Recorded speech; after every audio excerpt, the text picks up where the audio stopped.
Why is the market opened a bit on a low note yesterday? Turnover down 40%, 41%. I think we spoke last week when you were talking about the 4,000 target, and Yes. I said I felt that it would level out for a little bit. I think we've still got a little bit more of this leveling out to go on before we move through 4,000 and probably head towards 4,200 by year end. It's just rotation in a bull market. It's been a bull market all year. Corrections have been shallow, and we're now in a shallow correction, notwithstanding yesterday's little tick higher in the NSE 20. Do you have a crystal ball? Because every time you come here and say it's going to happen like this, it almost always ends up that way. I wish it did all the time. You could make a lot more money as a forecaster, you know that. That's the trader's sweet spot, you know, when that happens. Or if you're getting it completely wrong, because you can make money by knowing that you're getting it wrong. Exactly. Let's talk about housing finances. And Yes. now the 3 billion shilling bond, the stock actually touched a 3-week high on that news. Yes, I mean, it's been very oversold, the stock. It's on a trailing PE with a 5 handle. It looks cheap to me. I think what this bond does, it allows them to leverage up the balance sheet, put through more pipeline, mortgage pipeline, and I think that's what the market's reacting to.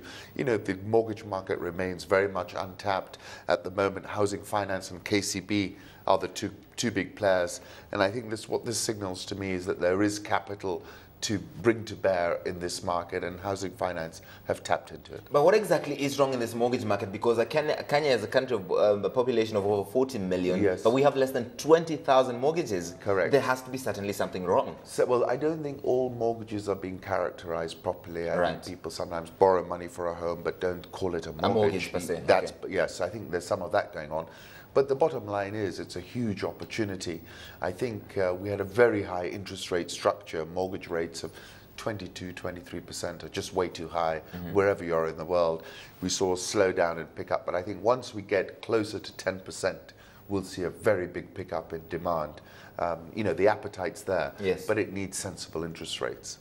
Moving on to East Africa Portland Cement, Yes. they had a lot of drama and we talked about this extensively, but now the managing director, Kefa Tande, appears to be almost stamping his authority by appointing new managers, especially in procurement and human resources, just trying to make sure that we're here to stay and we're changing the way things are being done around here. Do you get that sense? Well, I mean, I'd look and say to me that as an investor, something like Athi River Mining has produced solid results year in, year out, doesn't make any missteps. Bamburi Cement is up about 60% this year. Portland is, I think, down for the year. One of the very few shares that are down this year, like Kenya Airways. Yes. And I think the problem at Portland was really one of governance, you know, corporate governance. Is it being managed properly? And people eventually just give up and just say, we'll go somewhere else. It's not worth hanging around. The question for me as an investor is the MD now on top of it? Has he put in controls which are going to take East African Portland to a new level, new normal?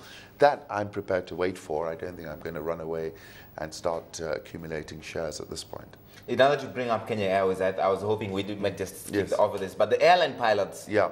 Airline Pilots Union actually has come out very strongly to say we're against this job cuts. Yes. Why are you letting go of Kenyans while you're hiring foreigners, most notably Ghanaians, Thais, and Rwandese into this company? How can that be possible? So it's an interesting debate, and it's being played out in the newspaper on Yes. practically a daily basis, and it has impaired the share price. Right. The level of noise that's been coming out. And I think, you know, there's an argument to say that Kenya Airways needs to get a bit more ahead of the curve.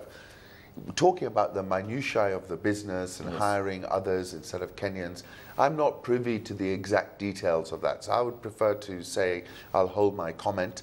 It doesn't look good, obviously, from a political and from a PR point of view, but I'm not sure what is the reasoning behind it. You know, a lot of airlines have come poaching Kenya Airways' staff from here. Right. We know all about that. You just have to fly on Qatar or Emirates to know that. So I think, you know, they've obviously got a situation which they're trying to defend themselves against. The share looks really oversold to me, overcooked to the downside, but it needs some kind of catalyst to get it going back up. All right, let's talk about the teachers agreeing to go back on strike with this new almost 13.68 billion shillings the government needs. It looks good so far because at least revenues for the first 2 months of the financial year are up 12.9%, sitting at around 94.8 billion shillings. But that's hardly the kind of money it needs, about 1.5 billion shillings extra every month. So I think that those first 2 months of revenue capture were very strong months. And Yes. I'm quite surprised at those numbers. I don't think they're going to last because the economy has slowed down. because of the high interest rate structure. So Yes. I think we are going to be short of money, which is what you were alluding to. I think when it comes to the teachers, you know, you have to look at it in the context of the national interest.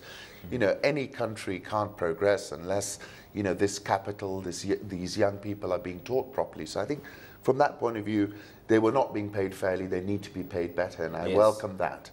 But I think what we're going to have is a situation when we got all kinds of constituencies are going to come knocking on the door of the government. And this is an election year, so they know that they will get That's right. hurt. And I think the government has got to be careful and take a more holistic view and say, you know, let's look at everybody. Right. Because we got some massive distortions. You know, people are paid too little, others are paid too much. But what I'm concerned about is that the government doesn't just end up in a minefield where everyone's starting to throw grenades at them and they're just reacting on a piecemeal basis. I think that's my concern when I look at it.